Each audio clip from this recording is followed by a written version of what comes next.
여러분 축복합니다. 네. 우리 저기 최재아 집사님이시죠? 예, 잘 오셨어요. 네, 반갑습니다.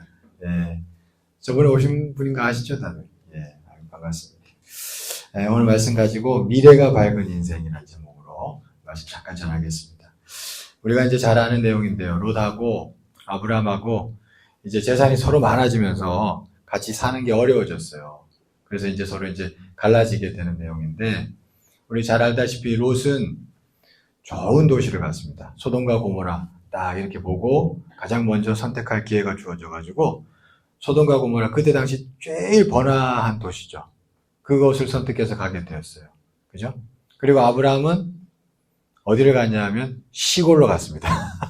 아주 시골에, 이제 오늘 마지막 본문의 마지막에 나옵니다만 헤브론에 있는 마므레라는 지역에 갔는데 상수리 나무 숲이 우거진 동네래요. 그러니까 아주 시골로 간 거예요. 그죠? 아주 시골로 간 것을 알 수가 있습니다. 이게 언뜻 보면은 이게 롯하고 아브라함 이게 첫 시작을 보면은 롯이 더 잘 풀린 거예요. 훨씬 잘 풀린 겁니다. 어떻게 보면 훨씬 잘 풀린 거죠. 좋은 땅에 가서 먼저 거기에서 잘 정착한 거예요. 자리 잡은 겁니다. 근데 아브라함은 쉽게 말해서 개척해야 되는 땅에 간 거예요. 시골에. 그렇죠? 그런 곳에 가서 이제 살게 되는 겁니다. 그러니까 첫 시작은 어떻게 보면은 롯이 좀 더 잘 풀렸다라고 할 수 있습니다. 근데 우리가 이제 끝은 압니다. 끝은 알아요. 어떻게 돼요? 그때 가서 보니까 롯은 겨우 구원받는 인생이 되는데 아브라함은 정말 하늘의 별과 같은 그런 믿음의 조상이 되는 줄 믿습니다. 참 이게 성경이 이 두 사람이 갈라지는 이 장면을 기록하고 있다는 거는, 이 갈라지는 것이 처음에는 롯이 분명히 잘 풀리는 것 같았지만 끝에 가서 아브라함이 이렇게 훌륭한 사람이 된 거잖아요, 어떻게 보면. 근데 이 갈라질 때 차이가 오늘 성경에서 나타나고 있어요. 이 부분은 우리가 성경에서 잘 주목해 보라는 뜻입니다. 차이가 있어요. 어떤 차이가 있냐면, 먼저 10절 한번 보세요. 10절. 오늘 본문 읽지는 않았습니다만 13장 10절을 보시면 롯이 이제 소돔과 고모라를 선택할 때 내용인데 같이 한번 읽어볼까요? 시작. 이에 롯이 눈을 들어 요단 지역을 바라본즉 소알까지 온 땅에 물이 넉넉하니 여호와께서 소돔과 고모라를 멸하시기 전이었으므로 여호와의 동산 같고 애굽 땅과 같았더라. 자, 여기 보시면 초반에 이에 롯이 눈을 들어 이렇게 나왔죠. 그러니까 소돔과 고모라를 선택할 때 성경에 지금 어떻게 나왔냐면 롯이 그냥 자기 혼자서 스스로 눈을 들어서 판단해서 선택한 거예요. 그죠? 그렇게 선택하고 있습니다. 근데 14절을 보세요. 14절. 참 성경이 재미나게 비교 대조를 해놨어요. 14절을 보면 아브라함은 어떻게 되느냐 하면, 우리 14절 본문 읽은 거 다시 한번 읽어보겠습니다. 시작. 롯이 아브라함을 떠난 후에 여호와께서 아브라함에게 이르시되 너는 눈을 들어 너 있는 곳에서 북쪽과 남쪽 그리고 서쪽을 바라보라. 자, 여기서는 누가 눈을 들어보라 그랬어요. 그죠? 하나님이 눈을 들어봐라 그러셨어요. 그래서 아브라함이 이렇게 눈을 들어본 거예요. 근데 뭐 다 시골이죠. 그러나 하나님이 뭐라고 하냐면 다 눈을 들어봐라 해서 동쪽, 서쪽, 남쪽, 북쪽 다 봐라. 그리고 한번 걸어봐라. 그래요. 뒤에 보면은. 그러면 하는 말씀이 이거 내가 너한테 다 주겠다. 그렇게 말씀하시죠. 그러니까 지금 롯하고 완전 다른 게 뭐예요? 하나님이 말씀이 있었냐 없었냐. 그죠? 하나님이 지금 눈을 들어봐라 했냐 아니면 자기 혼자서 스스로 해서 선택했느냐, 이 차이입니다. 이거 큰 차이예요, 여러분. 아주 큰 차이입니다. 그러니까 아브라함은 하나님이 함께하는 자였는 줄 믿습니다. 여러분, 그러니까 하나님이 진짜 함께한 거예요. 함께하기 때문에 순간순간 야, 너 눈을 들어봐라, 너 걸어봐라 그러시는 거예요. 하나님과 함께하는 자였다라는 것. 그러나 롯은 그 부분이 희미했다라는 것. 이게 분명하게 차이가 오늘 성경에서 나타나고 있어요. 그리고 또 오늘 18절, 본문 18절에 보시면 또 한번 같이 한번 읽어볼까요? 시작. 이에 아브라함이 장막을 옮겨 헤브론에 있는 마므레 상수리 숲으로 이르러 거주하며 거기서 여호와를 위하여 제단을 쌓았더라. 자, 또 이 아브라함, 롯하고 또 다른 게 있어요. 하나님이 눈을 들어봐라 하는 그 음성 안에서 움직였고, 그리고 또 약속한 곳에 이르러서는 거기서 예배를 잘 드리는 거예요. 하나님과 함께하는 자의 모습이 완전히 나타나는 줄 믿습니다. 그런데 롯은 소돔과 고모라 가서 뭐 제단 쌓았다 이런 얘기 전혀 안 나타나잖아요. 그러나 아브라함에게는 나타난단 말이에요. 그러니까 여러분, 이게 미래가 맑은 사람은 누구냐 하면 당장 지금 뭐가 풀리느냐 안 풀리느냐 그게 중요한 게 아니라 하나님이 그 사람과 함께 하고 있으면 분명히 미래가 밝은 줄 믿습니다. 지금은 울고 있어도 지금은 뭔가 어지러운 것 같아도 하나님과 함께하는 자들에게는 미래가 밝다는 것이에요. 여러분 이것을 우리가 성경이 분명히 우리에게 가르쳐주는 줄 믿습니다. 그리고 또 하나는 뭐냐면 오늘 말씀 보면은 어쨌든 하나님이 이제 약속의 말씀을 주신 거예요. 시골 땅을 바라보면서 있는 그 아브라함에게 내가 줄 땅이다라고 약속을 해주셨잖아요. 그럼 그걸 바라보면서 아브라함은 약속 품고 계속 꿈을 꿨겠죠. 꿈을 꾼 거예요. 그러니까 눈에 보이는 대로 생각한 게 아니라 꿈을 꾼 겁니다. 약속을 주셨기 때문에. 이게 꿈을 꾸는 자가 미래가 밝은 줄 믿습니다. 그러나 롯은 그냥 눈에 보이는 대로 생각한 사람인 거예요. 그냥 눈에 보이니까 저기가 좋네 해서 소돔과 고모라를 선택해서 간 사람이잖아요. 눈에 보이는 대로 생각하는 사람입니다. 그러나 아브라함은 약속의 말씀을 듣고 꿈을 꾸는 사람. 이게 완전히 다른 거죠. 여러분 그래서 우리가 미래가 밝은 자는 크게 두 가지예요. 오늘 잠깐 나누고자 하는 거는 하나님과 함께하는 자고 여러분 아멘. 둘째는 꿈을 꾸는 자입니다. 주님 주신 약속을 품고 꿈을 꾸는 자가 미래가 밝은 줄 믿습니다. 네, 이걸 잠깐 나눌게요. 첫째는 하나님과 함께 해야 됩니다. 여기 초대교회가 핍박을 받을 때였어요. 그래서 스데반이 죽었습니다. 스데반이 죽고 그리고 핍박이 더 심해져가지고 예루살렘 교회가 원래는 교회가 그래 예루살렘 교회 하나였잖아요. 견디지를 못해서 결국엔 흩어졌어요. 그 핍박이 너무 강해져서 사도행전을 보면 흩어집니다. 여러분 이게 한 공동체가 흩어지면 이게 운이 다 한 거예요. 솔직한 얘기로. 그렇죠? 흩어지면 운이 다 한 겁니다. 근데 어떤 일이 벌어졌냐면 흩어졌는데 이 사람들이 흩어진 사람들이 거기에서 막 복음을 전하면서 거기에서 교회가 생기기 시작하는 거예요. 그래서 하나님의 새로운 역사죠.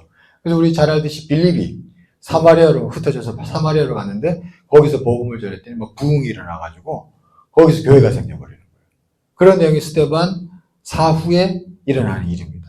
그리고 또 어떤 일이 벌어지냐면 우리 잘 아는 사도 바울, 그 유명한 사도 바울이 회심하는 사건이 일어나요. 그냥 예수 잡는 자들 잡아 죽이던 사람이 갑자기 회심하는 일이 벌어져요. 신기하죠. 누가 전도하지도 않았는데 그냥 예수님 만나가지고 스스로 회개해가지고 그냥 예수 믿게 되는 일이 그냥 벌어집니다. 그러니까 여러분 교회가 어떻게 보면 망한다라고 생각했던 그런 분위기 가운데서 그런 일이 막 벌어지는 거예요. 그래서 막 교회가 오히려 더 막 확장되는 역사가 일어납니다. 근데 이게 왜 이렇게 되느냐 이유를 사도행전 보면은 이렇게 나와 있어요. 그 9장 31절에 그 이제 스데반 사후에 빌립 사건, 그 다음에 사도 바울 사건, 그리고 난 다음에 이유를 이렇게 얘기합니다. 사도행전 9장 31절 말씀인데 제가 한번 읽어드릴게요. 그리하여 온 유대와 갈릴리와 사마리아 교회가 평안하여 든든히 서가고 주를 경외함과 성령의 위로로 진행하여 수가 더 많아지니라. 이랬어요. 그래서 중요한 게 성령의 위로로 진행하여. 제가 여기 좀 주목을 하고 싶습니다. 여러분 이게 사람이 막 아무리 어렵고 힘들고 모든 게 끝난 것 같아도 여러분 성령님은 살아계신 줄 믿습니다. 그러니까 성령의 위로로 진행하여. 그러니까 이 위로라는 게 다른 사본에 보면 지원이라고도 되어 있습니다. 그러니까 이게 성령의 위로, 성령의 지원이 있었던 거예요. 막 망한다. 남들이 볼 때, 눈으로 볼 때 망하는 거예요. 근데 망한다. 그럴 때 그리스도인들 속에서는 뭐가 있었냐? 그러니까 성령의 위로와 성령의 지원은 계속 있었던 거예요. 그러니까 여러분, 하나님이 함께 하셨던 거죠. 그죠? 여러분, 이게 정말로 가장 중요한 증거인 줄 믿습니다. 눈앞에 보이는 건 핍박을 해서 확 흩어졌으니까 다 망하는 거였어요. 그러나 그들은 여전히 성령 안에 거했고 성령으로 늘 기도했고 그래서 성령의 위로로 진행하고 있었던 거예요. 그러니까 그들은 결국에는 그걸로 인해서 수가 더 많아지더라. 그렇게 말씀하고 있어요. 그러니까 여러분 누가 어렵다, 힘들다 해도 결국에는 중요한 게 뭐냐면 내가 하나님과 함께하면 되는 줄 믿습니다. 그러면 성령께서 지금 먼저는 내 마음을 만지고 그리고 내 가정을 만지고 그러면서 내 주변 사람들도 만지고 그래서 성령께서 내가 알 수 없는 방법으로 역사하셔서 우리를 다시 미래를 밝게 만드시는 줄 믿습니다. 그래서 여러분 하나님과 함께함이 결국에는 모든 미래를 밝게 한다는 것이에요. 여러분 이걸 믿으시길 축원합니다. 예. 그래서 아무리 어렵고 힘들어도요. 주님 찾는 마음이 있고 그래서 주님께 나와 기도하고 그래서 눈물이 막 흘러나오고 여러분 이러면 소망이 있는 줄 믿습니다. 되는 거예요. 그럼 반드시 됩니다. 그러면 반드시 되는 거예요. 제가 한번 얘기했던 것 같기도 한데 제가 저희 어머니가 모친이 대구에서 한 번은 어떤 분을 만났는데 그분이 누구냐 하니까 옛날에 조영기 목사님이 불광동에서 개척했을 때 천막교회 짓고 개척교회 했을 때 같이 초창기에 이렇게 교인이었대요. 그래서 이제 그 조영기 목사님 얘기를 그분이 그렇게 많이 하더래요. 그래서 한번 들었던 얘기를 저한테 해주셨는데 다른 얘기가 아니고 조영기 목사님 그 천막교회 이제 처음에 할 때 엄청 우리가 아는 그 카리스마잖아요. 그죠? 근데 천막교회에서 본인이 그냥 혼자서 기도할 때는 그렇게 많이 울었대요. 그 카리스마 목사님이 그렇게 많이 울었다는 그 얘기를 그렇게 해주더래요. 제 어머니한테. 어머니가 저한테 이제 그 얘기를 들었던 얘기를 해주시더라고요. 그게 참 와닿더라고요. 그리고 이게 카리스마, 이게 남들이 볼 때는 카리스마지만 실제로는 그분은 하나님 앞에서 정말 그냥 가난한 마음으로 그 어렵고 힘들 때 막 눈물을 흘려 기도했던 거예요. 그러니까 거기에 미래가 다 담겨져 있었던 줄 믿습니다. 그죠? 거기에 미래가 있었던 거예요. 거기에. 그러니까 우리가 정말로 주님 앞에서 기도하며 성령의 위로가 있고 성령의 지원이 느껴져서 막 눈물이 난다면 여러분 거기 반드시 미래가 밝습니다.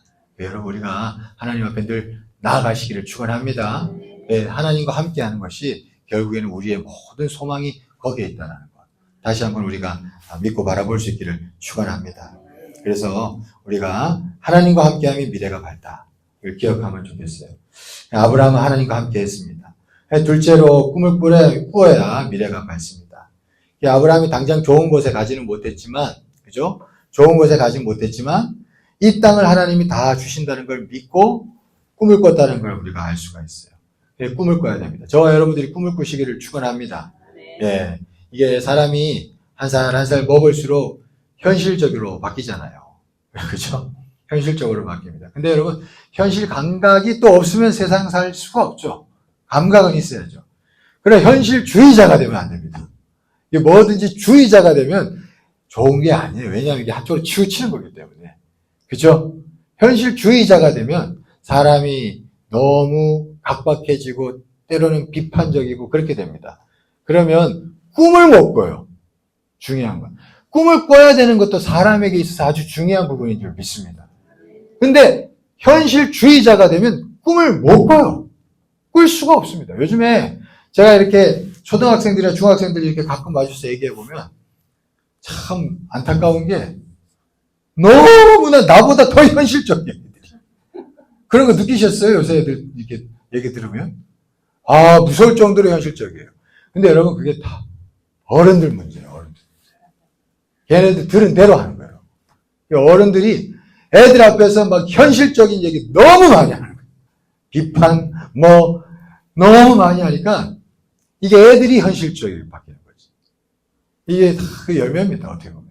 안타까운 시대가 이게 애들이 사람들이 꿈을 안 꾸니까 애들이 다 그렇게 되는 거예요. 여러분 우리 탓입니다. 여러분. 그래서 우리가 꿈을 꿔야 할 줄 믿습니다. 여러분 요엘서의 마지막에 뭐라고 그랬어요? 말세에 성령을 부으셔서 제가 한번 얘기했죠. 늙은이는 꿈을 꾸리라. 늙은이는 꿈을 꿔야 된다. 나이가 들수록 꿈을 꿔야 된다는 뜻인 줄 믿습니다. 꿈을 꿔야 돼요. 그게 성령 안에 거하고 있다는 증거예요. 그러니까 여러분 우리가 하나님 안에서 주님 주신 말씀 품고 늘 순간순간 꿈을 꾸시기를 축원합니다. 그래야 여러분 또 젊어집니다. 그죠? 꿈을 꿔야 우리가 생기가 돋고 젊고 그렇게 되는 거고 그리고 그 꿈을 통해서 하나님께서 진짜로 역사하실 줄 믿습니다. 하나님의 약속이라는 게 꿈을 꾸게 하는 거잖아요. 근데 현실적으로 깊이 들어가면 꿈을 못 꿉니다. 약속도 안 들리고 출애굽기 6장 9절에 보면은 모세가 이런 얘기를 하는데 이게 얘기하기 전에 모세가 그런 얘기 하는 거예요. 야, 하나님이 너희들을 애국에서 탈출시켜준다. 가자. 믿어라. 막 그런 얘기 했어요. 그랬더니 이 사람들이 받아들이지를 않아요, 처음에. 왜 못 받아들이냐. 출애굽기 6장 9절에 이렇게 얘기해요. 제가 읽어드릴게요. 모세가 이와 같이 이스라엘 자손에게 전하나 그들이 마음의 상함과 가혹한 노역으로 말미암아 모세의 말을 듣지 아니하였더라. 그러니까 이게 세상살이에 너무 찌들어 버리니까 모세가 처음에 와서 쫙 말씀을 전했는데 듣지 않는 거예요. 그래서 안 들었다는 거예요. 여러분. 그러니까 우리가 예수 믿는 자들이 세상 살면서 세상에 찌드는 게 당연하다고 생각하시면 안 되는 줄 믿습니다. 그럼 말씀이 안 들려요. 여러분 믿습니까? 그 말씀이 들려야 꿈도 꾸고 그리고 기도하고 그래서 그것이 이루어지는 걸 보게 되는 줄 믿습니다. 그러니까 여러분 세상살이가 만만치 않지만 우리가 더 주님 앞에 기도하며 이 마음을 잘 지키고 그죠? 그래서 거기에 찌들려서 현실주의자가 되면은 말씀이 안 들릴 수 있대요. 그러니까 우리가 그러지 않기를 간절히 축원합니다. 그래서 우리가 늘 주의 말씀 안에서 내 마음을 지키고 그래서 말씀을 듣고 믿고 그래서 소망을 가지고 그죠? 그렇게 해서 하나님께로 나아가면 그 미래는 반드시 밝게 될 줄 믿습니다. 그래서 여러분들의 미래가 은혜 안에서 더 화창할 수 있기를 축원합니다. 네, 기도하겠습니다. 사랑이 많으시고 은혜가 풍성하신 하나님 감사합니다. 하나님 오늘 아브라함은 주님 은혜 안에서 미래가 밝은 인생의 모습이 나타나고 있었습니다. 하나님 먼저 아브라함은 진실로 하나님 은혜 안에서 늘 약속을 믿고 꿈을 꿨고 또 아버지 은혜 안에서 그는 늘 주님 은혜 안에서 약속을 품고 나아갔고 또 늘 성령의 위로로 하나님과 함께하는 자가 되어서 그는 미래가 밝은 자가 되었습니다. 하나님 우리가 이 아브라함의 길을 생각하며 우리도 미래가 밝을 수 있도록 늘 순간순간 인도하여 주옵시고 하나님과 함께하는 자 되게 하여 주옵시고 말씀으로 인해서 늘 꿈을 꿀 수 있는 복된 자들 되게 하여 주시옵소서. 우리를 그렇게 이끌어 가시고 함께 하실 줄 믿사오며 예수 그리스도의 이름으로 기도드리옵나이다. 아멘.